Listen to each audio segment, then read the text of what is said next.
Hearing will come to order. Good afternoon. I want to thank Ranking Member Kennedy, our other colleagues, and our witnesses who will be joining us today for this hearing.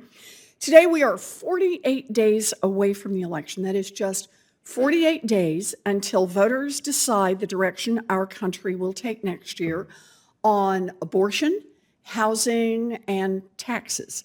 So today's Economic Policy Subcommittee hearing on the macroeconomic impact of potential tax reform in 2025 may sound a little wonky, but the reality is Congress is going to confront huge decisions on tax policy next year.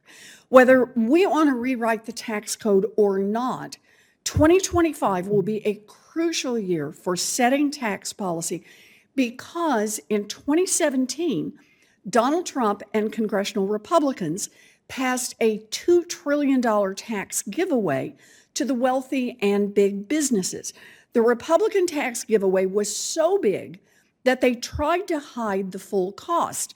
So they set up a bunch of pieces to expire at the end of 2025 and hoped that a subsequent Congress would just rubber stamp an extension without noticing how much money rich people and giant corporations would be getting.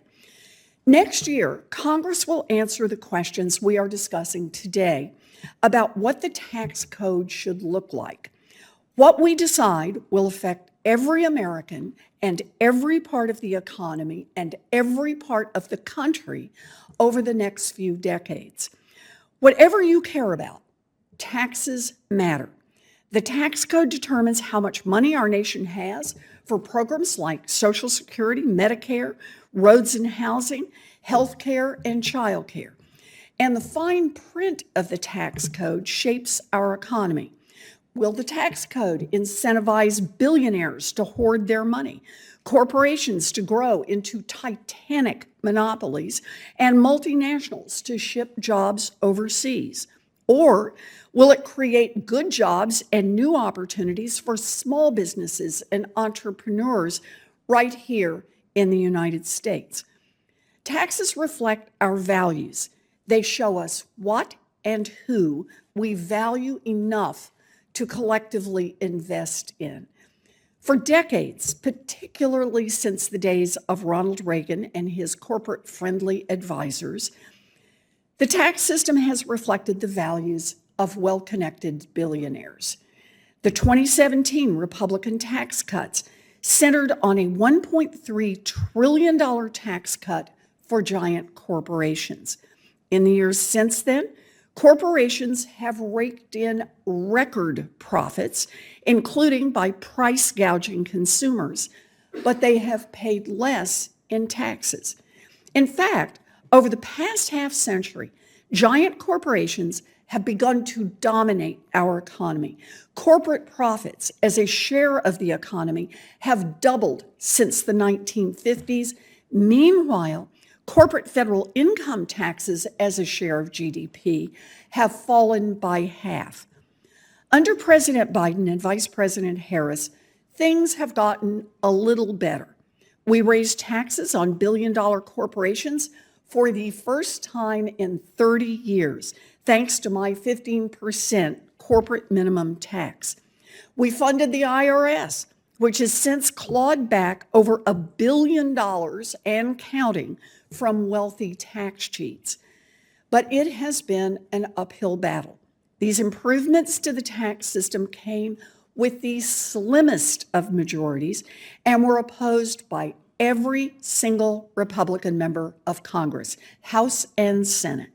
And believe me, billionaires and big corporations have fought like hell to beat back bigger reforms.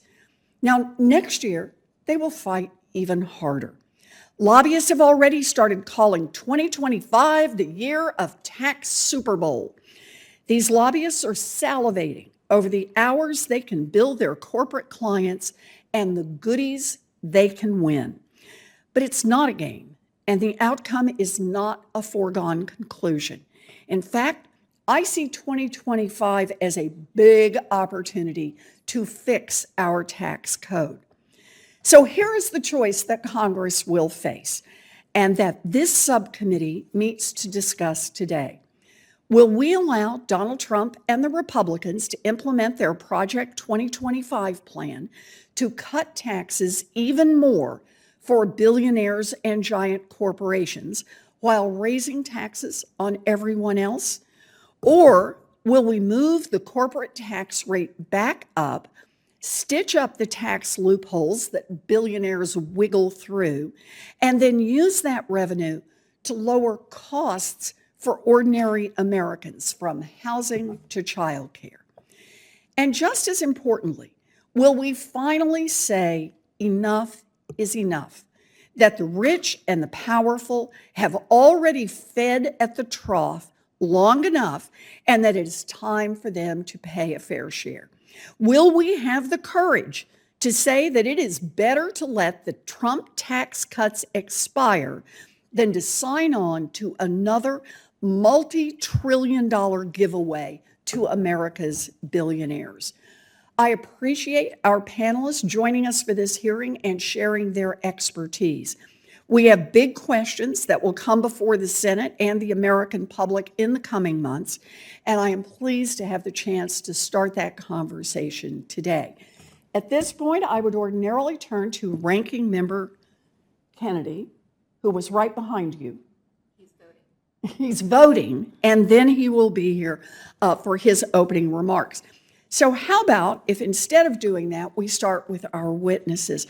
We have two great witnesses to share their views on the impact of tax reform on our economy, and I appreciate both of you being here today. First, we have Ai-jen Poo, who is the president of the National Domestic Workers Alliance and the executive director of Caring Across Generations. Ms. Poo is a tireless advocate for caregivers and a nationally recognized expert on elder and family care, the future of work, gender equality, and grassroots organizing. And second, we have Kitty Richards, who is an expert in tax and fiscal policy with Groundwork Collaborative. She also served in the Treasury Department during the Biden-Harris administration and as an economic policy advisor in the White House to then Vice President Biden. So thank you both for being here today, and I look forward to hearing your testimony.